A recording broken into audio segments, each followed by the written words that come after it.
I believe that self-discipline is the definition of self-love.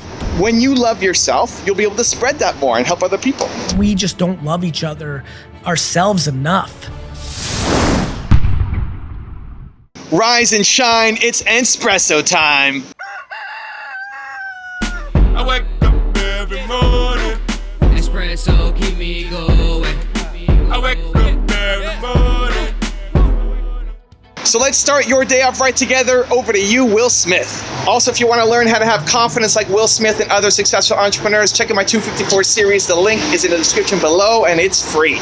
I was excited about taking a shot. The fact that it was so strange, you know, as an artist, it was fun to get out on that limb and hoping it doesn't break under your feet. I believe that self-discipline is the definition of self-love.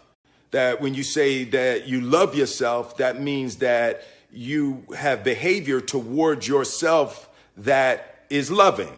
It's like you say to yourself, hey man, look, I know you want to eat that pizza and it'll be really good, you know, but I can't let you eat that, man, because if you eat that pizza, you're going to feel like, you know, and I love you too much to let you eat that. And I think the word discipline has kind of gotten a bad name. We think about it in terms of punishment. I'm not talking about discipline in that way. I'm talking about discipline in the sense that you forego immediate pleasure for the exchange of long-term self-respect. Self-love is when you say to yourself, oh, man, look, I know you and that girl got a real connection. I know y'all vibe, but that's your girl's cousin. So I love you too much to let you do that. Self-love is, hey, look, I know you got a test on Monday, you know, and I know you really want to go out with your friends. It's Saturday night, you want to go out, but if you fail that test, you're not going to feel good about yourself. You know, I love you too much to let you go out tonight. Self-discipline is self-love. If you want to be happy, you have to love yourself, which means you have to discipline your behavior. The road to sustained happiness is through disciplining your behavior. Self-love comes from doing difficult things. Self-love comes from doing things that you think are beyond your comfort zone, that you're not capable of doing, and just getting up and trying to do it. That's when you love yourself. When something is easy and you win, you actually don't feel that great about yourself. If you were to go and run a race against 3-year-olds and you won, great, yeah, you won. You might even post about it on Instagram, but you don't love yourself. You don't feel good about yourself because you played small, because it was easy, because you were expected to win, because it was inside your comfort zone. When you play inside your comfort zone always, you don't love yourself. It comes from doing difficult things. That's how you build respect. That's how you build credibility. It's how you build self-love for you. Forget about how other people respect or look at you. It's how you feel about yourself. That's the game. And that comes from doing difficult things. So if you ran a race against 3-year-olds and you won, great. Who cares? You don't feel great about yourself because you were expected to win. But if you ran a race against Usain Bolt and he ran backwards on one leg, he would still probably destroy you. But you should feel great about yourself because you did the thing when it was hard to do the thing. You might have lost to Usain Bolt, but you got in the race against him. That's how you build self-love. When you tie your self-respect, when you tie your self-worth, when you tie your self-love to the effort that you put in on a daily basis, that's when you start to win. When you tie your self-love to winning, to getting results, you lose. When you tie your self-love to how many likes you have on Instagram or views or subscribers on YouTube, you lose. It's about the effort. Are you putting in the effort every day? Because if you are proud of your effort on a daily basis, I promise you, you are going to crush it. But if you are only proud of yourself when you win, here's what's going to happen. You're only going to take on small things. You're going to play small your entire life because you're only going to take on projects that you have a pretty high chance of winning at. Because that's how you have love for yourself. And that's a losing game because you're capable of more. You're capable of doing a lot more stuff. You're capable of playing a bigger game. You're capable of having a bigger impact. You have to. It's your duty. It's your duty to love yourself. when you love yourself, you'll be able to spread that more and help other people. And so how do you love yourself? It comes from doing difficult things. It comes from when your heart's beating like crazy and you're scared and it's some big project and you say, I'm gonna try. I'm gonna try to do that scary thing. I'm gonna try to record a video in public where people may be watching you. Doesn't mean your video has to be great. Chances are it's gonna suck. But you tried, and you should feel great about yourself. I'm here on this tour. One of my greatest fears right now, of all time actually, is disappointing people. I hate disappointing people. It's my greatest fear of all time. I don't want to disappoint people.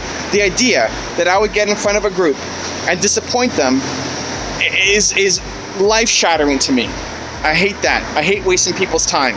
And so I'm on this tour right now. I'm in San Francisco. I'm doing 23 cities over 90 days, and I'm scared. Because I'm scared I'm going to disappoint people. And it's not just one event. I get to get up every 4 days and potentially disappoint people again. Your heart goes boom, boom, boom, boom, boom. You have to do it. And now just the fact that I'm out doing it, regardless of if we have amazing results or not, just me doing it, just me trying it, makes me feel great about myself. And so you need to find the same thing for you. What is a challenge that is worthy of you? That if you got up and every day tried your best, you would eventually win at it. That you're not gonna tie your self-respect to you crushing it immediately. If you get a victory right away, you should have started it 3 years ago.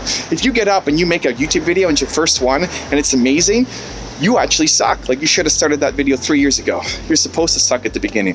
You always suck at the beginning. Any new skill that you want to learn, you're not going to be very good at it at the start. That's how it's supposed to work.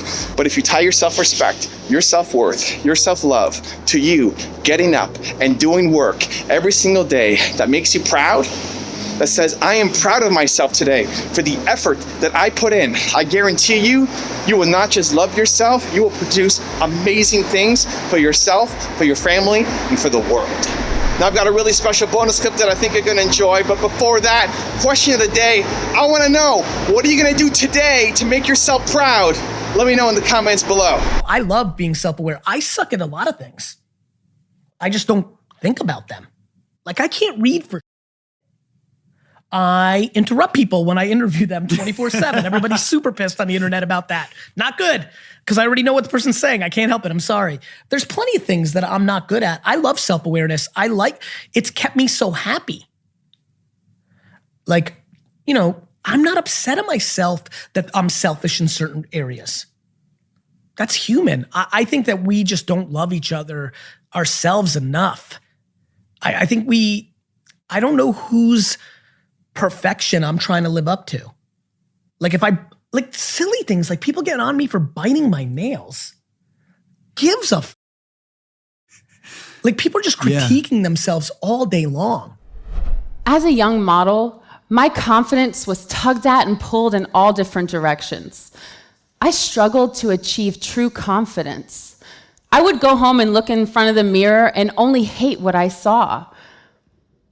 And to fill the void on the inside, I began to cave to all the vices being thrown my way. Between the parties, the men, the alcohol, I was looking for self-love, for affirmation from somebody, when in reality, I didn't love who I was, and I couldn't seem to get a handle on regulating my own weight. I began to face my insecurities head on. And instead, I was filling my life with temporary fixes. I, like so many young women, have struggled to love who I am. And Dove's global report on attitudes towards beauty actually did a survey with thousands of women in 10 different countries. And you know what the most striking result was? That only 2% of women find themselves beautiful.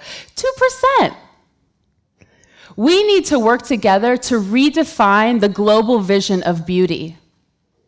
And it starts with becoming your own role model.